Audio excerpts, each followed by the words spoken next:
C'est pourquoi, dans la Bible, toutes les personnes qui ont reçu quelque chose de la part de Dieu, ils ont, dans leur situation, exercé ce don de foi. C'est un don spirituel. C'est-à-dire c'est un don du Saint-Esprit. Voilà.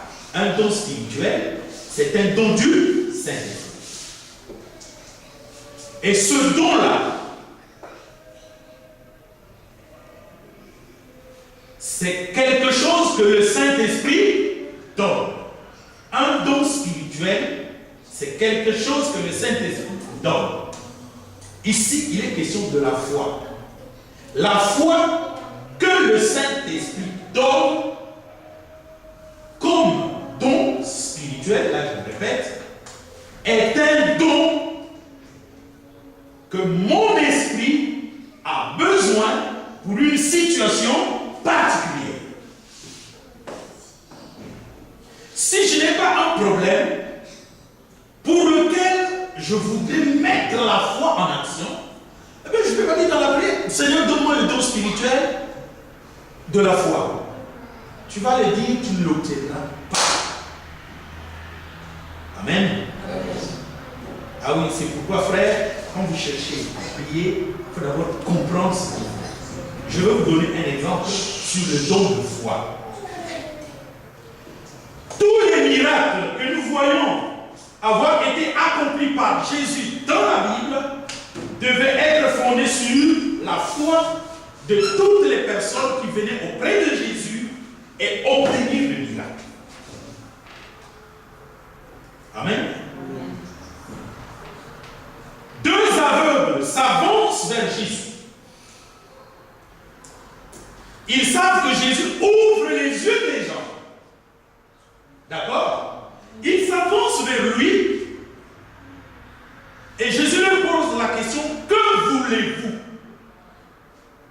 Les aveugles lui disent, nous voulons recouvrer la vue. Jésus leur dit, croyez-vous que je puisse le faire? Il lui répond, nous croyons que tu peux le faire. D'accord? Jésus leur dit, voyez. Et les aveugles ont vu. Amen. Je ne sais pas si vous avez compris ce qui s'est passé. En fait, Jésus a aiguisé leur foi. Jésus leur a questionné pour savoir s'ils ont la foi, pas en général, mais sur leur recouvrement de vue. S'ils avaient la foi que Jésus pouvait leur ouvrir les yeux. Et vous vous rendez compte que si l'on observe bien, les gens avaient entendu que Jésus ouvrait les yeux et ils avaient pris la décision d'aller vers Jésus. Pourtant, nous remarquons qu'ils avaient la foi. N'est-ce pas? Faisons très attention. Ils avaient la foi. Et c'est la foi qui sauve. La foi générale. Mais ils n'avaient pas le don de foi pour leur recouvrement de vue. Qu'est-ce qui nous amène à l'église? C'est la foi générale. Et quand on vient à l'église, on va écouter spécialement une prédication. Il faut mettre la foi dans cette prédication-là pour que ce dont cette prédication a parlé se mette à l'action dans notre vie. Amen. Faisons très attention et comprenons.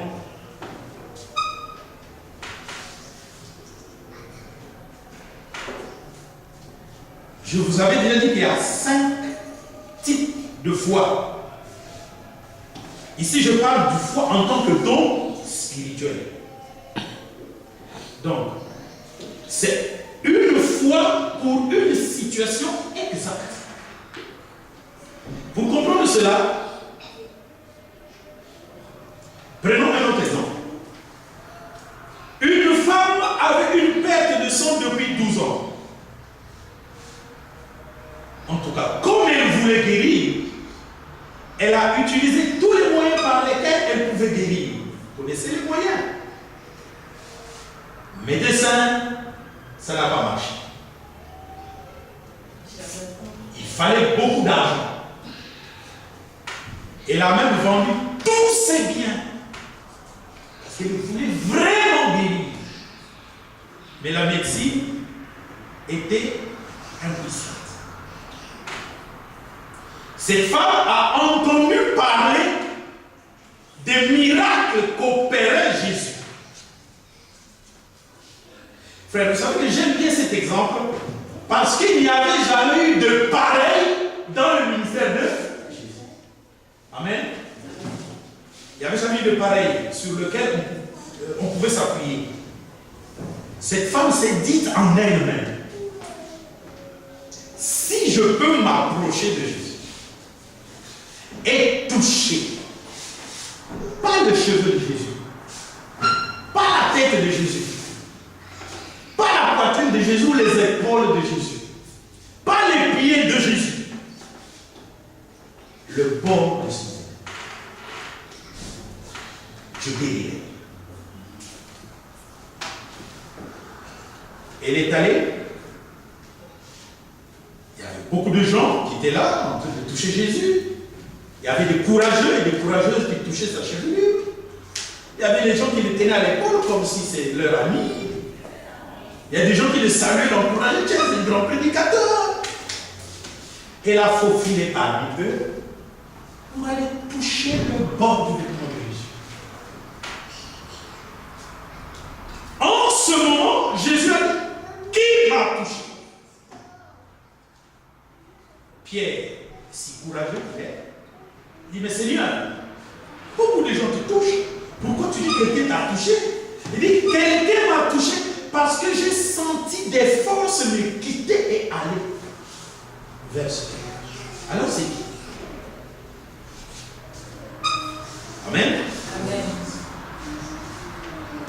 Il dit, j'ai senti des forces me quitter pour aller à l'extérieur de moi. Donc il y a quelqu'un qui a arraché de la force en moi. Qui a eu ce courage-là de prendre quelque chose en moi sans me demander la permission.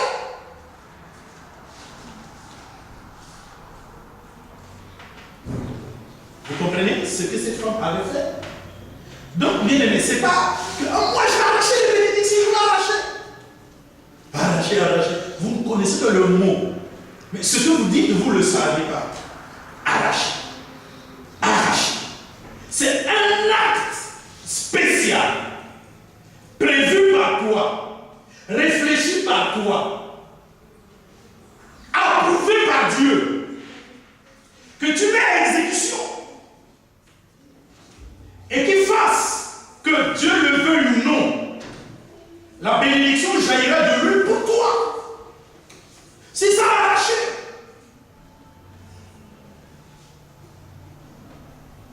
Moi, je vais arracher la bénédiction, je vais bien servir à manger au serviteur de Dieu. Il va bien manger.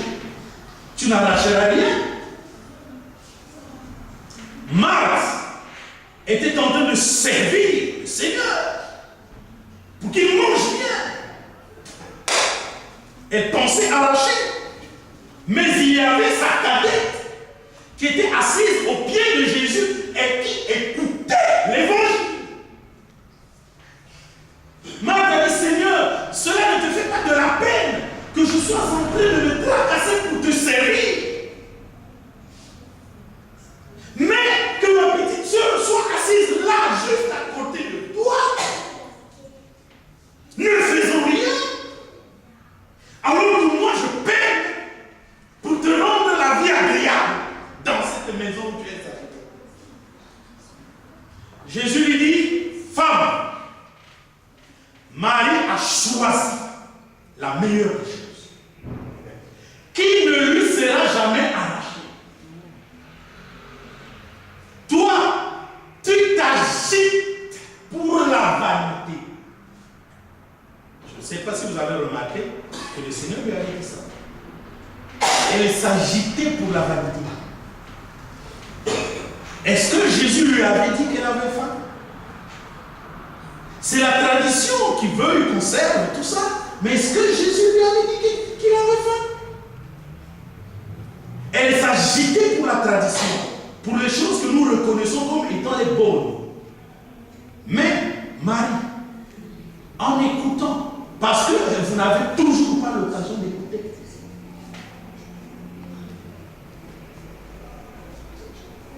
Donc c'est Marie qui arracha la bénédiction ce jour-là. Alors, de quoi est-ce que je suis en train de vous parler? Cette femme, en prenant une décision interne pour solution à son problème, et en mettant sa décision en exécution, a arraché sa guérison auprès de Dieu. Elle avait la foi dans la guérison. Et donc nous comprenons qu'elle avait doublement la foi. La foi dans les principes des hommes. Mais sachez que tous les principes ne règlent pas le problème. Ce n'était pas une mauvaise foi. C'était une foi insuffisante. Elle a donné l'argent qu'elle avait chez les médecins pour qu'elle guérisse, qu'elle prenne les médicaments. Et quand cela était insuffisant, elle a vendu tous ses biens. Donc cette femme se disait que être guérie est mieux qu'avoir des biens et malade. Elle était une femme sensée.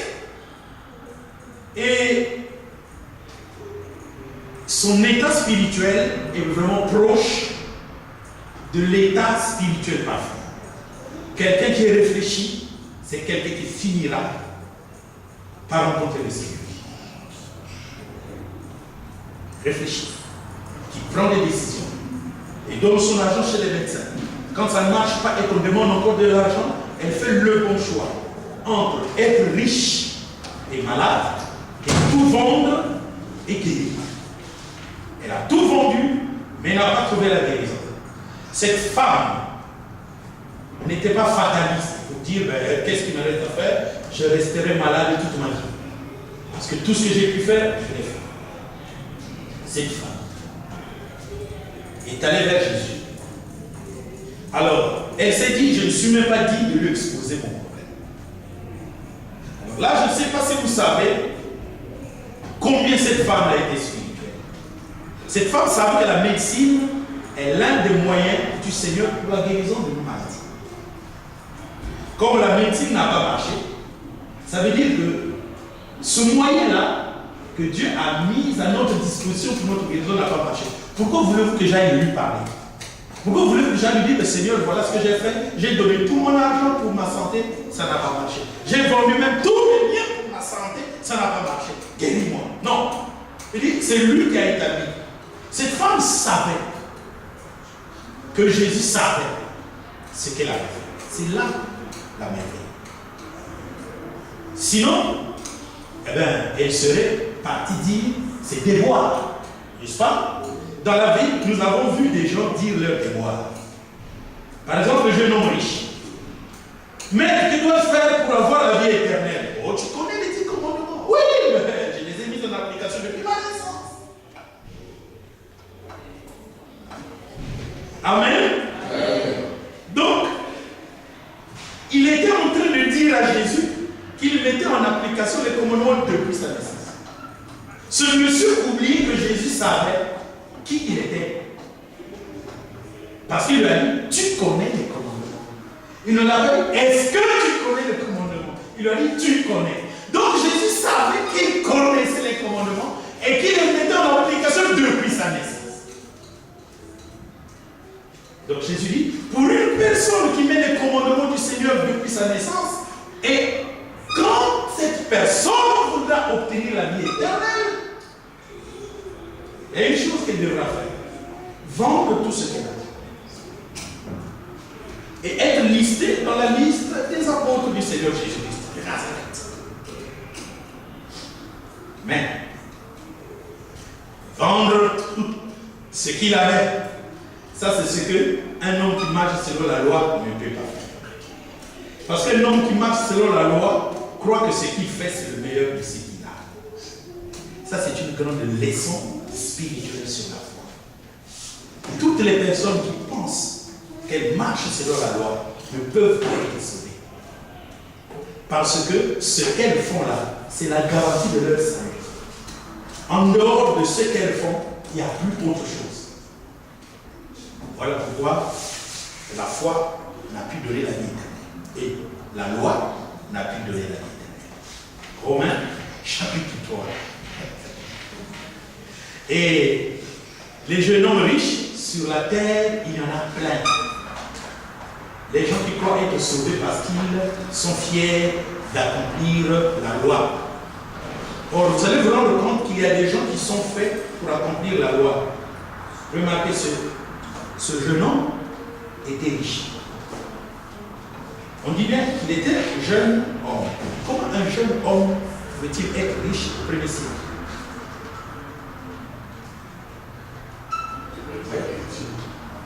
Parce qu'il était héritier. Donc il avait hérité de la richesse de son père et de sa mère qui étaient morts. Ce monsieur qui est riche, est-ce qu'il pourra le voler? Est-ce qu'il peut convoiter? Il sera tous les jours du sabbat dans la synagogue ou dans les camps. Donc tout est disposé pour qu'il n'enfreigne pas les 10 commandements. Et le fait qu'il sait qu'il n'enfreint pas les 10 commandements, pour lui, c'est l'assurance. Lui enlever ça, c'est pas possible.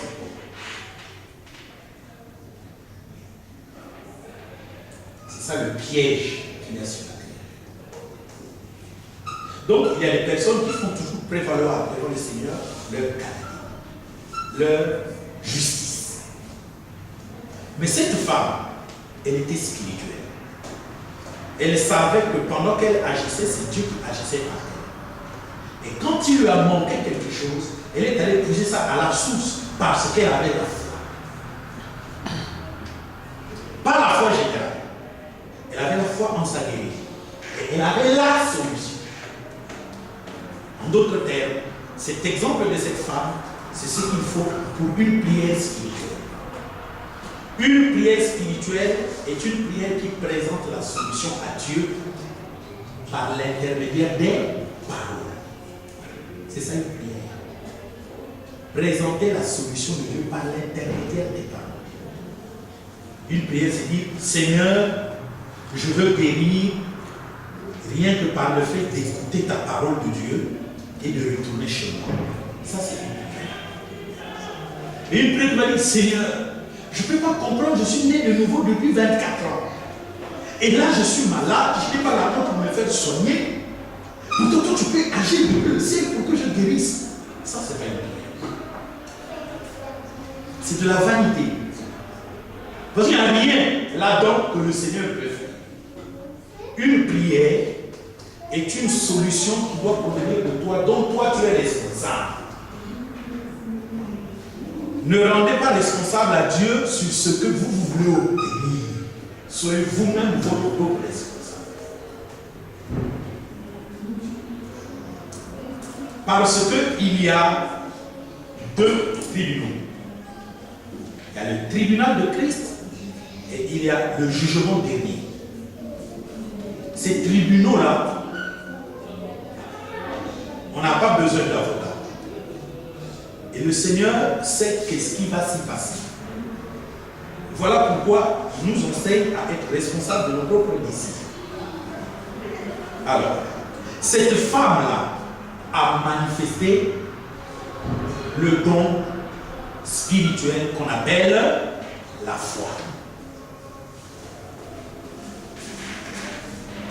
Vous comprenez bien la différence qu'il y a entre une foi générale, une foi par rapport à ce que l'on entend, et une foi en tant que don. c'est pour ta situation.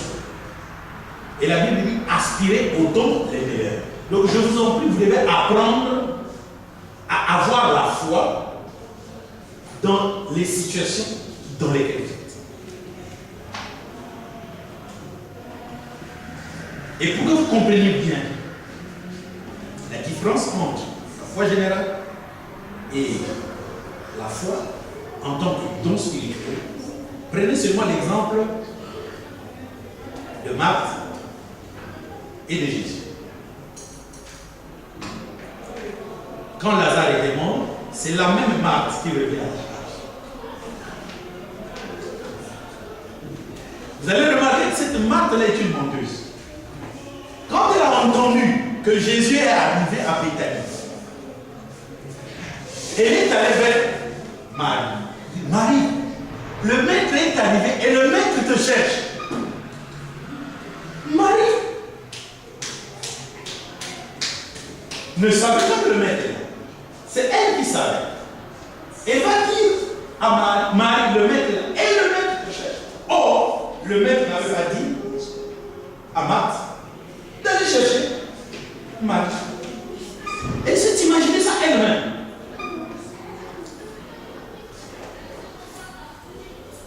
Et elle revient. Mais si tu avais été là, mon frère, c'est le moment. Mais maintenant, tout ce que toi tu demanderas à Dieu, Dieu le fera. Suivez-moi très bien, c'est très important. C'est extrêmement central.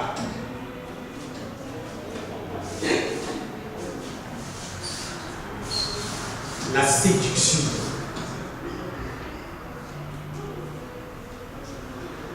Qu'est-ce qui a amené l'Église dans l'apostasie? C'est la séduction sur les serviteurs de Dieu. Comme quoi, tout ce que les serviteurs de Dieu vont demander à Dieu, Dieu va leur faire. La séduction.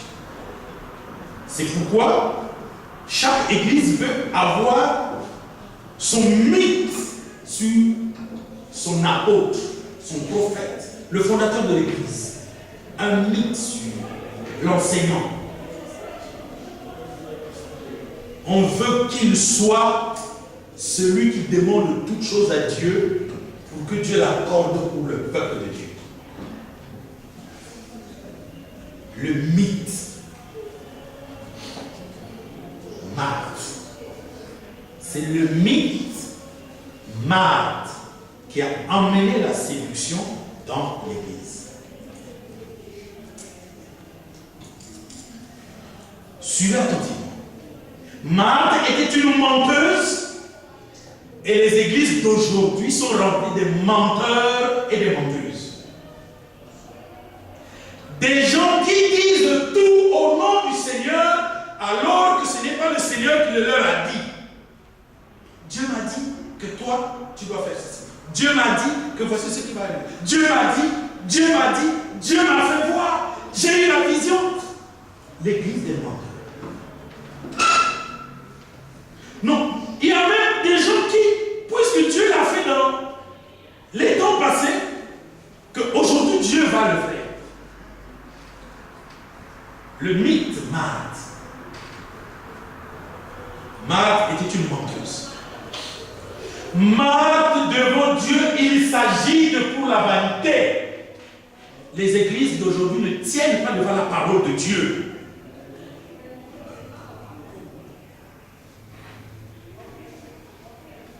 Elle est là à servir quelque chose à manger à celui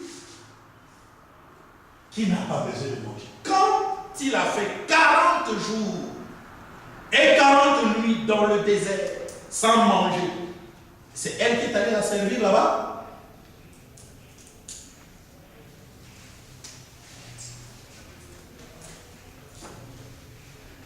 Voilà. L'église, il faut des belles bâtisses, il faut des beaux lieux de rencontre avec beaucoup de bruit, beaucoup de choses qui nous aident à avoir la foi. Les témoignages des uns et des autres qui nous aident à avoir la foi.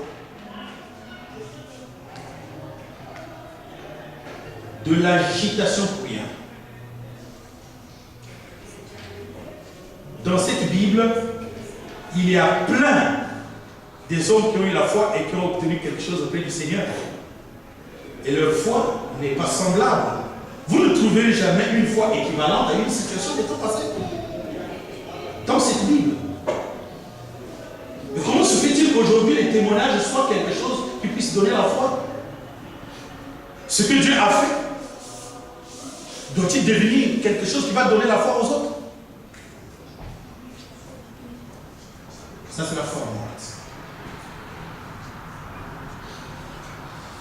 C'est ça qu'on appelle la consommation de la manne en putréfaction.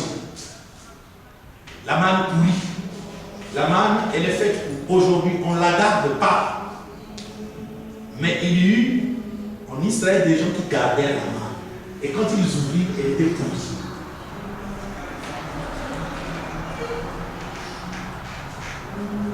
Oui, ma soeur. Le principe de cette foi est-elle valable uniquement et dans de la manière dans laquelle nous devons présenter les prières? C'est valable également pour les pécheurs repentants ou uniquement les personnes évoluées? Attends, un pécheur repentant, c'est quelqu'un qui est dans le couloir de la vie. Il est différent du monde. Un pécheur repentant est dans le couloir de la vie. Il est en instance de recevoir la vie. C'est différent d'un pécheur. Un pécheur, il est dans le monde. Un pécheur repentant. Par exemple, dès que tu décides de prendre ton baptême, quand tu as éprouvé la repentance, toute personne qui éprouve la repentance est appelée pécheur repentant. C'est plus un pécheur. C'est un pécheur repentant. Tu vois, le français utilise le parti, on appelle ça le parti présent. Un pécheur repentant, il est différent d'un pécheur. Un pécheur n'a pas la vie. Un pécheur repentant est en instance d'avoir la vie.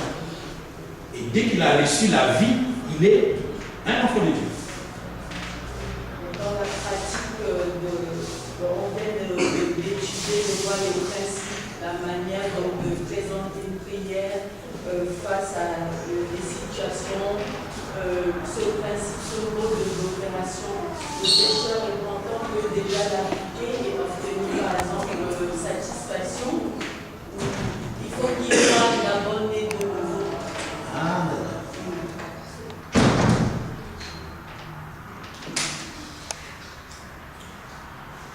oui, si le pécheur repentant agit d'après ce principe, il obtiendra une réponse.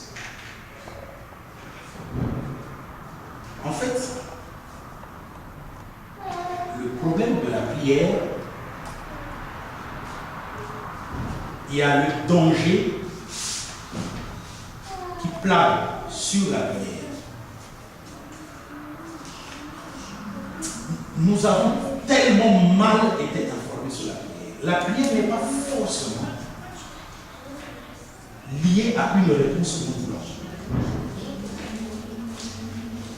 La prière est un contact avec Dieu pour attendre sa réponse. On a été mal informé sur la prière. Il n'est pas obligatoire que ce que je demande à Dieu dans la prière, il puisse me le donner. C'est pourquoi, si je demande un don spirituel, il me le donnera parce que Dieu est lié à une promesse. C'est lui qui nous a ordonné en disant aspirez aux dons les meilleurs. Tu vois? Je vais obtenir le don spirituel. Pourquoi? Parce que je vais l'utiliser pour son service. Là, je l'obtiendrai. C'est obligatoire que je l'obtienne. Mais si moi qui le demande, je demande ce don-là dans le but de m'enorgueillir, alors il ne le donnera pas. Même si on le demande très bien d'après le principe de foi.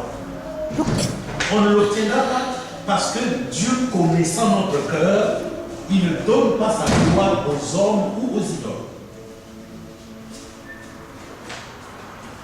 C'est très important. En fait, la prière ne doit pas être considérée comme quelque chose qui appelle forcément un retour que nous voulons.